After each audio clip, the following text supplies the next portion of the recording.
আসসালামু আলাইকুম। আশা করি সবাই ভালো আছেন। আলহামদুলিল্লাহ আমরা অনেক ভালো আছি।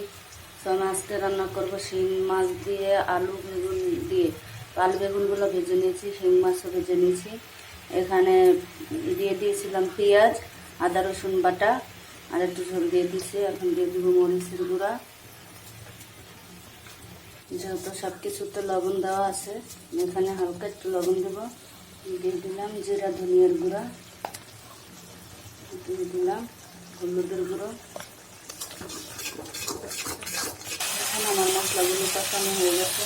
এখন ভেজে রাখা মাছ, বেগুন, আলু একসাথে দিয়ে দেবো।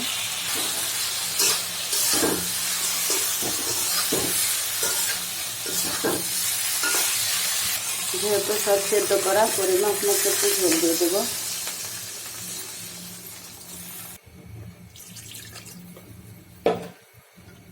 দেখেন আমি ঝোল দিয়ে নিয়েছি, কালারটা দেখেন কত সুন্দর। তো এভাবে কে কে রান্না করেন আমাকে কমেন্ট করে জানাবেন। আমার ভিডিওটা যদি ভালো লাগে আমার চ্যানেলটা সাবস্ক্রাইব করে লাইক দিয়ে কমেন্ট করে পাশে থাকবেন।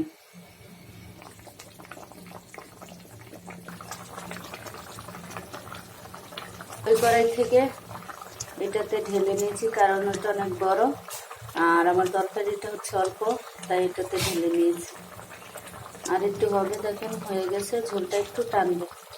সো এই দেখেন আমার রান্নাটা অবশেষে হয়ে গেছে। আমার ভিডিওটা যদি ভালো লাগে আমার চ্যানেলটা সাবস্ক্রাইব করে কমেন্ট করে লাইক দিয়ে পাশে থাকবেন। আল্লাহ হাফেজ।